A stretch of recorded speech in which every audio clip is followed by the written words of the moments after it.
من كام يوم كده نزل محافظ السويس إلى أرض اللاجون، ودي منطقة عندنا في السويس، واكتشف فيها مخزن كان فيه أطنان من اللحوم الفاسدة لصاحبها اللي كان بيوزع اللحوم دي على المطاعم. كل أنواع اللحوم بقى، مفروم بقى، سجق، الكلام ده كله معد للتوزيع. وأطنان بقى، أطنان. طبعا أخد القرارات اللازمة مع التاجر ده. ومن كام يوم برضو في السلام 2 في السويس برضو هيعتقى اكتشفوا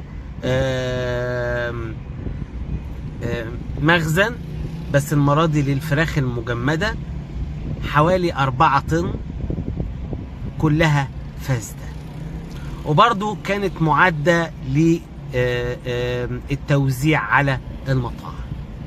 طبعا مجهود جبار ما نقدرش نتكلم نص كلمة عليه. احنا كنا عايشين في مرض، وواضح ان هم بقالهم سنين في الموضوع ده.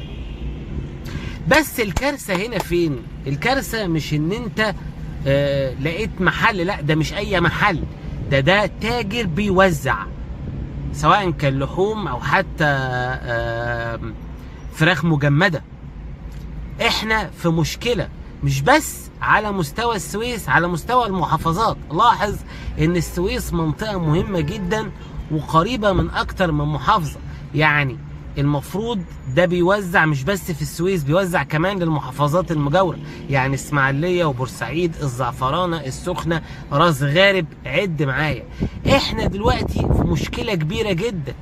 احنا عايزين قائمة باسماء المطاعم اللي بيتعاملوا مع التاجر ده، اللي قبل على نفسه القرش الحرام وقبل على نفسه ان هو يدمر صحة السويسة.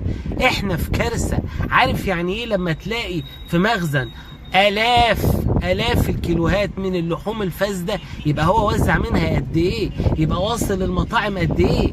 احنا محتاجين نعرف كشف وقائمة بكل المطاعم اللي موجودة، سواء كانت لحوم او حتى دواجن.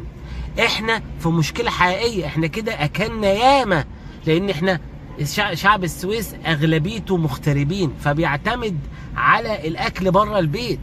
احنا في مصيبة، احنا في كارثة. احنا المفروض نعرف المطاعم اللي كانت بتتعامل مع التاجر ده.